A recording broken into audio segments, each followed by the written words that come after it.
Bapak, Ibu, Saudara-saudari yang saya kasih dalam Tuhan, sebelum kita membaca, mendengar, dan merenungkan firman Tuhan, mari kita berdoa.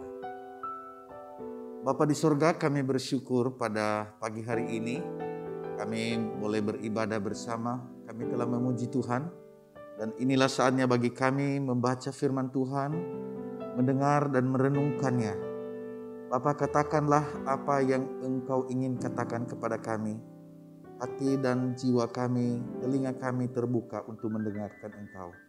Dan tolong kami agar kami boleh menjadi pelaku-pelaku firman. Urapi kami semua dan urapi hamba-Mu Bapa. Berfirmanlah kepada kami, kami semua sudah siap mendengarkannya. Dalam nama Tuhan kami Yesus Kristus kami berdoa. Amin. Firman Tuhan kepada kita pada hari ini temanya ucapan yang menjadi berkat.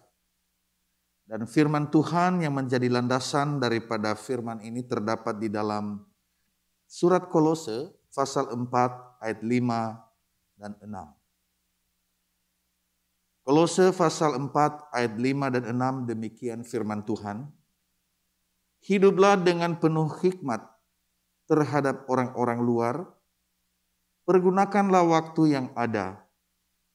Hendaklah kata-katamu senantiasa penuh kasih. Jangan hambar, sehingga kamu tahu bagaimana kamu harus memberi jawab kepada setiap orang. Demikian jauh pembacaan firman Allah, kita berbahagia kalau kita mendengar, memelihara, dan melakukan dalam kehidupan kita sehari-hari. Bapak, Ibu, Saudara-saudari yang saya kasih dalam Tuhan Yesus Kristus, firman Tuhan yang baru saja kita baca tadi adalah surat Rasul Paulus kepada jemaat di Kolose. Dan untuk Kolose 4 ayat 5 sampai 6, kalau kita memperhatikan dengan seksama ada 3 instruksi firman Tuhan kepada jemaat di Kolose dan juga kepada kita sebagai orang Kristen. Instruksi pertama adalah di situ dikatakan bahwa orang Kristen harus hidup dengan penuh hikmat terhadap orang luar. Pertanyaannya, siapakah orang luar itu? Orang-orang luar di sini adalah orang-orang yang belum percaya kepada Kristus.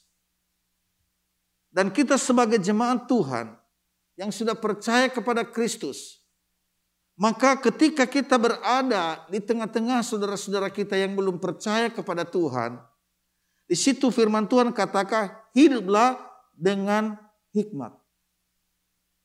Supaya apa? Supaya kehidupan kita, keberadaan kita sebagai orang percaya, sungguh nama Tuhan dimuliakan dan bukan sebaliknya. Karena kecerobohan kita, karena kita tidak hikmat, akhirnya nama Tuhan tidak dimuliakan melalui kehidupan kita. Maka instruksi pertama adalah hiduplah dengan penuh hikmat. Lalu yang kedua, instruksi yang kedua adalah orang Kristen harus menjadi orang yang selalu mencari kesempatan untuk bekerja bagi Kristus dan melayani sesama. Masih di dalam ayatnya yang kelima. Di situ dikatakan pergunakanlah waktu yang ada.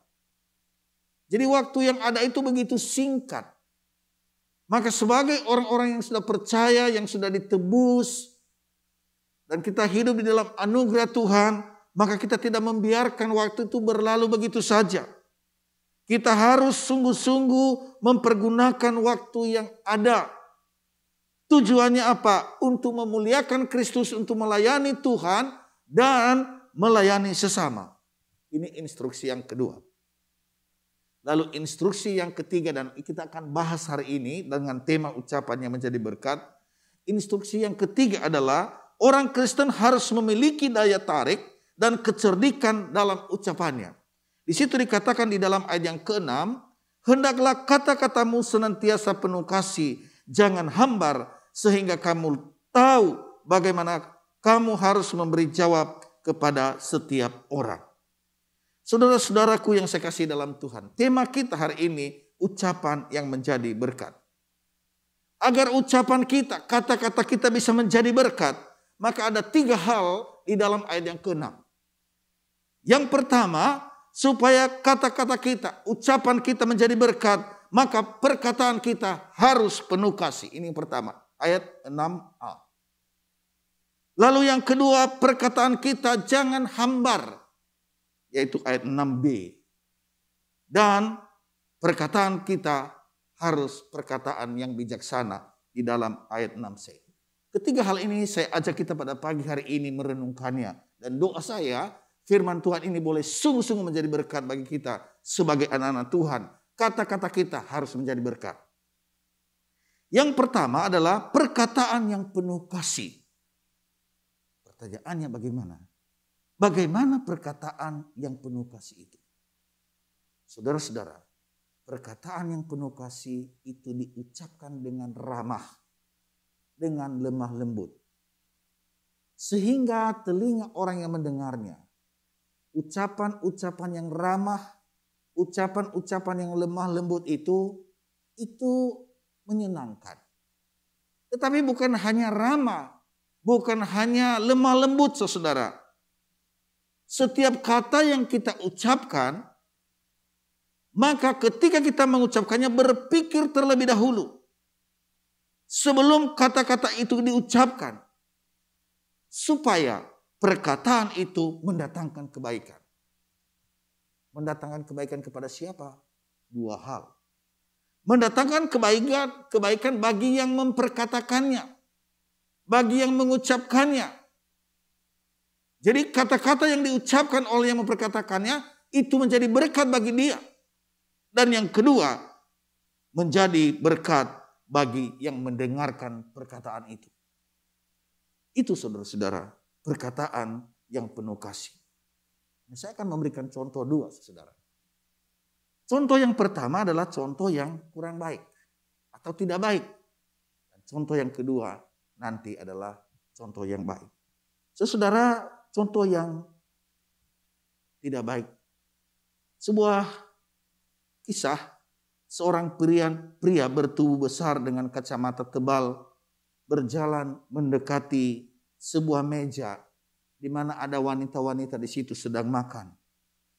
Dan ada seorang wanita yang namanya Lilian makan bersama dengan teman-temannya di sebuah kafetaria di kampus. Jadi rupanya ini di kafetaria kampus. Saudara, pria ini dengan tangan berkeringat dan kalimat terbata-bata, pria itu mengajak Lilian untuk menjadi partner dansanya dalam kampus bulan depan. Jadi dia mengundang Lilian dan dia meminta kesediaan Lilian untuk menjadi partnernya dalam dansa dalam pesta bulan depan. Ketika dia mengundang Lilian tersebut, maka teman-teman yang makan itu tertawa. Tertawa terbahak-bahak, tetapi tertawa itu bukan tertawa karena sukacita. Tetapi karena tertawa mengejek saudara. Saudara, Lilian yang merasa malu karena teman-temannya pada ketawa itu. Lilian menjawab. Nah, ini kata-katanya Lilian. Lebih baik aku datang sendirian daripada orang lain melihatku datang bersamamu. Kamu itu tidak level. Kamu berkaca dulu dong. Oh, begitu jawabannya ya. Saudara, bagaimana pria yang mengundang ini? Pria itu kemudian pergi meninggalkan meja Lilian dan duduk di pojok sana.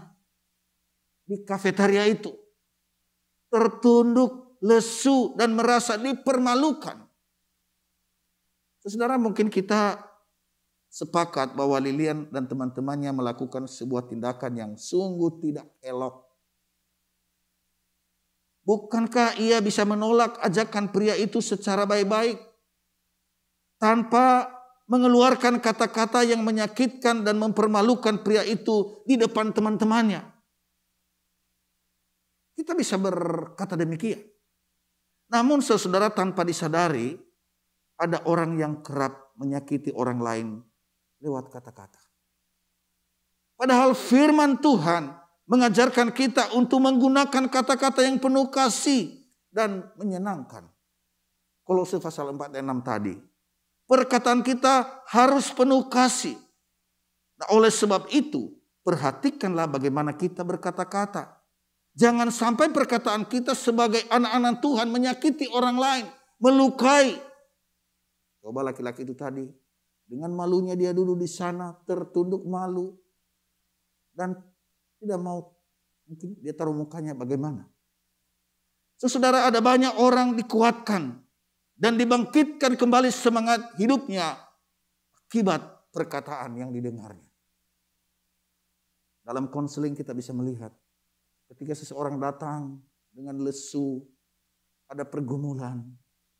Ketika dia datang kepada konselornya, dia dibimbing, dia mendengarkan kata-kata yang begitu menguatkan. Nah, ketika dia pulang dengan sukacita. Saudara, perkataan mengandung kekuatan yang dahsyat. Melalui perkataan menuntun orang bertumbuh di dalam iman, tetapi juga melalui perkataan bisa menghancurkan diri orang lain. Saudara, itulah perkataan.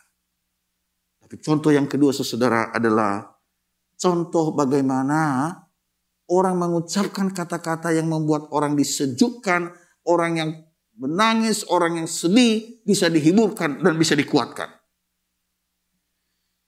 Di sebuah apotek ada seorang wanita menebus obat. Setelah dia membeli obat itu, mengambil obat itu dan dia lihat bonnya, maka saudara-saudara dia bingung. Mengapa dia bingung? Ternyata uangnya tidak cukup untuk membeli obat itu. Tapi di apotek itu ada seorang ibu parubaya memperhatikan ibu yang sedang bingung itu. Maka yang membeli obat ini meminta kepada kasir apotek, bolehkah saya beli setengah resepnya?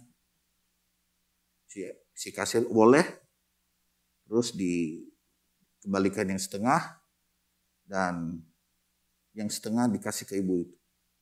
Setelah dia melihat jumlah uangnya belum cukup, tidak cukup. Dan dengan nada bingung dan dia meminta tolong kepada kasir itu supaya boleh membeli 1/4 resepnya saja. Apa yang terjadi, saudara? Kasir apotek ini tidak sabar. Karena juga banyak yang harus dia layani. Tiba-tiba dia mengucapkan kata-kata yang ketus. Dia katakan, "Bu, mana ada orang beli 1/4 resep. Jangan membuat saya ini. Kalau tidak punya uang, jangan beli obat.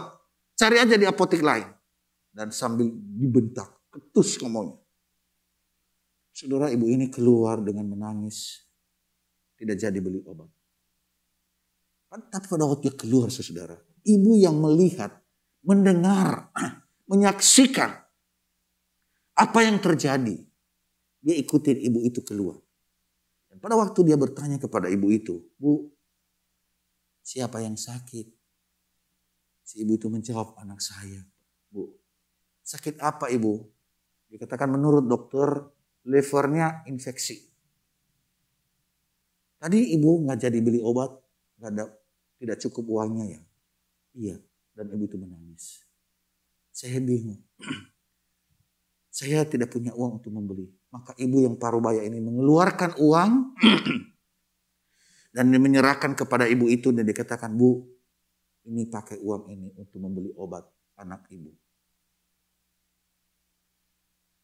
Ibu itu bingung dan dia menangis. Sesudah itu dia bertanya, "Ibu kan tidak kenal saya. Mengapa ibu memberikan uang kepada saya?" Ibu yang parubaya itu dengan lembut dia berkata begini, "Bu, dulu saya seperti ibu. Persis seperti itu. Saya mengalami kesulitan untuk membeli obat dan bahkan kebutuhan-kebutuhan kami. Tapi oleh anugerah Tuhan, Tuhan memberkati kami sehingga kami boleh dipimpin, disertai sampai saat ini. Tuhan sudah menolong kami. Sekarang saya memberikan ini kepada ibu." Dan dipeluknya lah ibu itu. Mereka berpelukan dan ibu itu menangis. Dan kata ibu yang parubaya ini, "Bu, saya doakan anak ibu supaya obat yang dipakai itu boleh menyembuhkan." Saudara-saudaraku yang saya kasih dalam Tuhan, kalimat yang dikatakan itu sungguh-sungguh menghibur. Di tengah-tengah kekalutan, di tengah-tengah kebingungannya, dia tidak bisa mendapatkan obat untuk sakit anaknya. Ada seorang ibu yang menghibur, bahkan memeluk dan memberikan uang. Tetapi bukan persoalan uang, bagaimana kasihnya ketika dia peluk ibu itu. Saudara-saudara yang saya kasih dalam Tuhan Yesus Kristus. Tuhan sangat senang melihat anak-anaknya ketika melakukan hal seperti itu. Kenapa ibu ini yang parubaya ini melakukan hal seperti itu? Ia melakukan itu karena kasih Kristus yang ada dalam dirinya mendorong dia untuk menolong ibu itu, mendorong dia untuk mengasihi ibu itu, mendorong dia untuk mengucapkan kata-kata yang menghibur dan menguatkan ibu itu. Saudara, saya percaya Tuhan akan senang dengan anak-anaknya yang berlaku seperti itu. Ia akan memberkati dan menyertai mereka senantiasa dengan kasih dan anugerahnya. Ini yang pertama. Bahwa bagaimana supaya ucapan kita menjadi berkat? Ucapan itu harus diucapkan dengan kasih. Lalu yang kedua, saudara, di dalam ayat 6b. Perkataan yang tidak hambar. Nah, saudara, ungkapan perkataan yang tidak hambar sangat menarik bila mencermati kedalaman maknanya dalam bahasa aslinya, yaitu bahasa Yunani. Di situ dalam bahasa Yunani dikatakan halati ertumenos. Halati ertumenos itu berasal dari istilah garam. Dan kita bisa membaca di dalam Injil Matius pasal yang kelima. Nah, saudara, ketika kita meneliti arti secara harfiah kata ini adalah seperti telah dibumbui dengan garam. Dibumbui dengan garam. Dengan kata lain, perkataan yang tidak hambar adalah perkataan yang menggarami. Perkataan yang memberi cita rasa positif, perkataan yang membangkitkan selera dan memaknainya. Orang-orang yang mendengarnya sungguh mengerti akan kata-kata itu. Saudara, sementara itu perkataan yang hambar tidak ubahnya seperti garam yang telah menjadi tawar dan tidak ada lagi gunanya selain dibuang dan diinjak orang. Matius 5 ayat 13. Tidak ada gunanya, saudara. Kata-kata yang hambar itu diinjak. Tidak ada gunanya sama sekali. Maka saudara, kalau kita memperhatikan fungsi garam ada 3. Bisa ada yang lain, tetapi saya mengemukakan ada 3.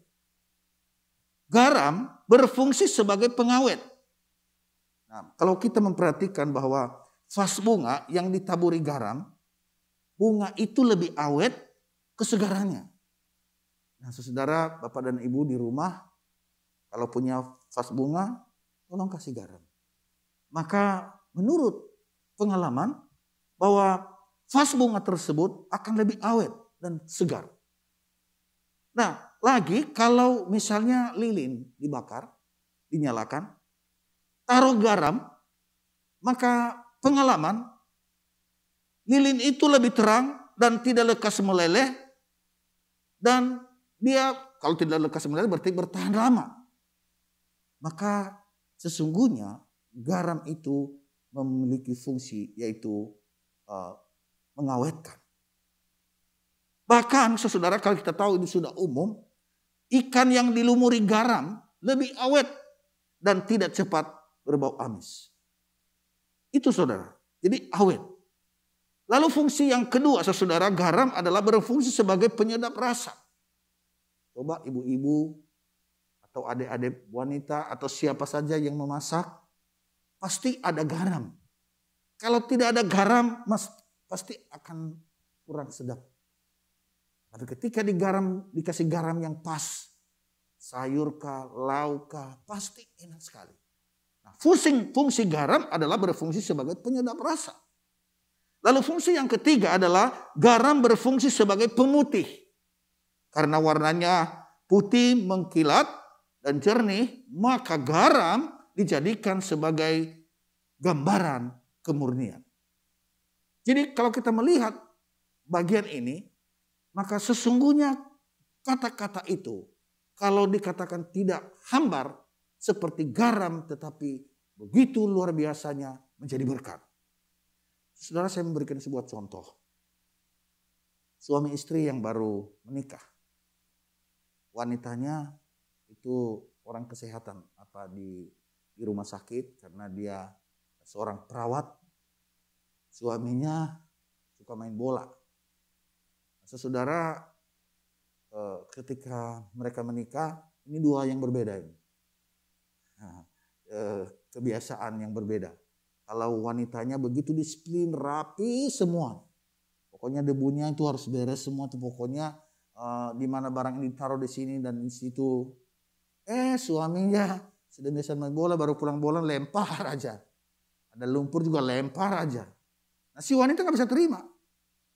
Nah belum terlalu lama menikah, meledaklah wanita ini. Karena dia sudah ngomong 1-2 kali. Dan karena dia ngomel gitu seperti nyanyi gitu saudara. Maka apa yang terjadi? Si laki-laki tidak paham atau tidak mengerti kenapa istrinya terus seperti itu. Bahkan timbul dalam hatinya, saya kan suami. Masa tidak dihargai dengan kata-kata seperti itu? Saudara, seharusnya bagaimana istrinya? Tentu ada pergumulan dalam dirinya. Dia harus menguasai dirinya. Dan dengan itu dia bisa membimbing si suaminya. Tetapi karena tidak, akibatnya si suami jarang pulang ke rumah. Dia keluar, keluyuran dengan teman-temannya. Ini memang gak dewasa juga. Kata-kata daripada istrinya itu hambar menurut laki-laki ini. Walaupun dalam tanda petik dia kurang dewasa sesungguhnya. Nah, Bapak dan Ibu saudaraku yang dikasih oleh Tuhan Yesus Kristus. Maka tadi dalam firman Tuhan ini ada satu instruksi. Kita harus memiliki hikmat. Di dalam menilai. Di dalam menghadapi hidup ini. Sehingga salah satu kata-kata yang keluar dari mulut kita. Jangan hambar. Tetapi benar-benar menggeram. Indah saudara. Lalu yang ketiga saudara. Dan yang terakhir. Perkataan yang bijaksana. Ayat 6c. Saudara. Orang bijak bukan sekedar mampu memberi pertanggungan jawab. Tetapi orang bijak tahu bagaimana memberi jawab kepada setiap orang. Orang bijak adalah orang yang cepat untuk mendengar. Tetapi lambat untuk berkata-kata. Dia olah dulu. Ketika dia mengatakan ini tepatkah? Bergunakah? Apa akibatnya? Dampaknya? Artinya ia berpikir terlebih dahulu sebelum berkata-kata. Orang seperti ini bisa mengontrol setiap kata yang diucapkannya. Ini penting. Maka orang-orang seperti ini saudara tidak sekedar fasih dalam berbicara. Tetapi saudara dia tahu persis apa yang dibicarakannya. Ia tahu kepada siapa ia berbicara. Karena saudara-saudara ada level-levelnya. Ketika kita berbicara dengan anak-anak, remaja, pemuda, orang tua, om dan tante. Beda saudara. Orang bijak itu tidak hanya sekedar pandai berbicara, fasih berbicara, tetapi bagaimana ia berbicara dan kapan harus berbicara. Ada sebuah contoh seorang ibu memarahi anaknya yang bernama Tono. Karena bermain-main di ruang tamu yang baru saja selesai dibersihkan. Sambil bermain-main anaknya, ibunya membentak anaknya. Tono, kamu tahu, mama baru membersihkan rumah ini termasuk ruang tamu. Kamu jangan main-main di ruang tamu. Setelah itu ibu itu pergi ke dapur. Ya si Tono gak main di ruang tamu. Tapi dia pergi ke kamar. Dia bawa temannya, dia lompat-lompat di sana. Ibu keluar dari dapur, masuk ke kamar. Kaget dia saudara. Ternyata si Tono melompat-lompat, bawa teman, buat kacau semua. Maka dia naik, ya emosinya naik. Dan dia marahin si Tono. Tono, kenapa kamu main-main di sini? Si Tono bilang, Ma, bukankah mama tadi mengatakan jangan main di ruang tamu, maka saya jangan main di kamar. Gak boleh. Nah, saudara, apakah Tono ini keras kepala? Tidak mau taat? Bukan. Ialah mamanya harusnya berkata, jangan main di rumah ini, jangan main di rumah tamu dan ini. Kamu main di depan itu. Karena Tono masih kecil. Umur 5 tahun. Jadi dia tidak bisa memahami kalau mamanya berkata jangan main di ruang tamu. Artinya di rumah ini yang baru dibersihkan jangan dulu.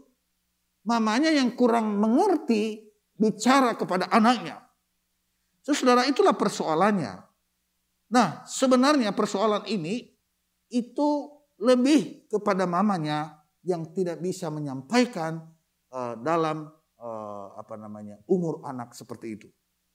Saudara, hal yang perlu kita kenali adalah lawan bicara kita.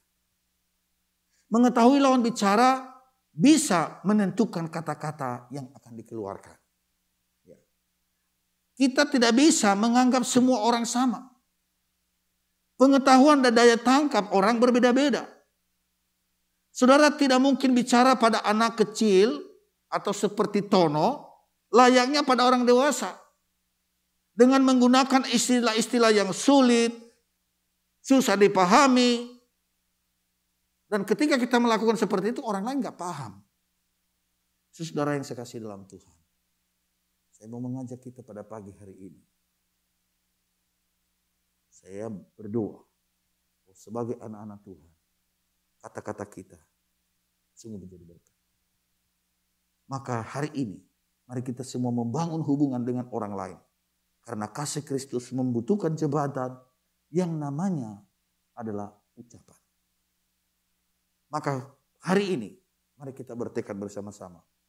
Hendaklah kata-kata kita, saya, Bapak dan Ibu semua, sungguh-sungguh kata-kata kita penuh dengan kasih. Kata-kata kita tidak hambar. Kata-kata kita bijaksana. Sehingga setiap kata yang kita ucapkan sungguh menjadi berkat. Biarlah firman Tuhan ini boleh menjadi berkat. Tuhan memberkati Bapak dan Ibu semua dan juga saya. Mari kita berdoa. Bapa di sorga, terima kasih firman-Mu Bapa yang telah kami baca, kami dengar, kami renungkan. Roh-Mu yang kudus yang akan menolong kami untuk melakukan firman ini. Sehingga bagian firman Tuhan ini boleh sungguh-sungguh menjadi berkat bagi kami.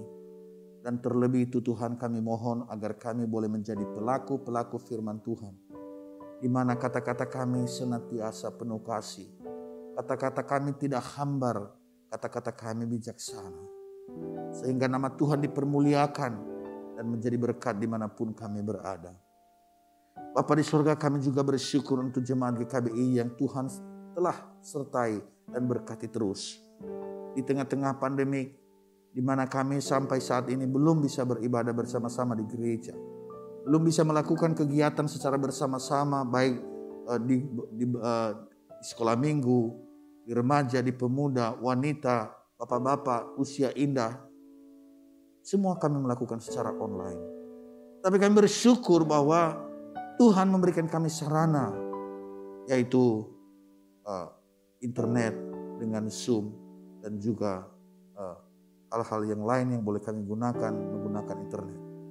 Terima kasih Tuhan, Engkau sudah memberkati gereja ini. Kami bersyukur dan doa kami, Tuhan terus memberkati. Kami juga bersyukur untuk beberapa saudara kami yang berulang tahun. Bapak Indra Kurniawan, Ibu Suyanti, Bapak Rudi Setiawan, Saudari Hesti Megawati, Ibu Agreni Anwar, Ibu Nini, Saudara Bori Denis Budiman, Bapak Arisya Putra, dan Ibu Yuli Riana. Bapak yang baik, yang sudah menolong menyertai pada waktu-waktu yang lampau. Maka Allah yang sama, yang penuh kasih dan rahmat, kami mohon sertailah anak-anak-Mu. Pimpinlah hidup mereka dan berikanlah yang terbaik dan terindah dalam hidup mereka. Terima kasih Tuhan. Kami juga berdoa untuk gereja-gereja dan semua orang percaya. Biarlah mereka juga boleh melakukan tugas dan tanggung jawab mereka untuk berkata-kata dengan kasih. Kata-kata mereka tidak hambar.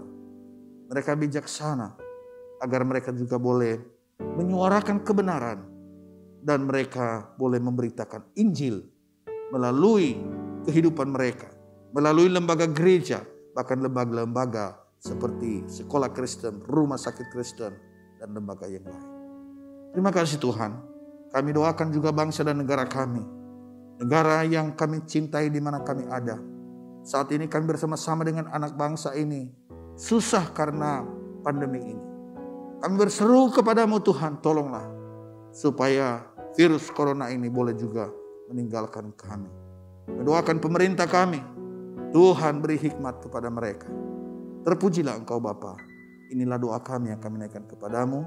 Di dalam nama Tuhan kami Yesus Kristus yang telah mengajar kami berdoa. Bapa kami yang di surga, dikuduskanlah namamu, datanglah kerajaanmu, jadilah kehendak-mu di bumi seperti di surga. Berikanlah kami pada hari ini makanan kami yang secukupnya, dan ampunilah kami akan kesalahan kami, seperti kami juga mengampuni orang yang bersalah kepada kami. Dan janganlah membawa kami ke dalam pencobaan, tetapi lepaskanlah kami daripada yang jahat, karena Engkau yang punya kerajaan, dan kuasa, dan kemuliaan, sampai selama-lamanya. Amin.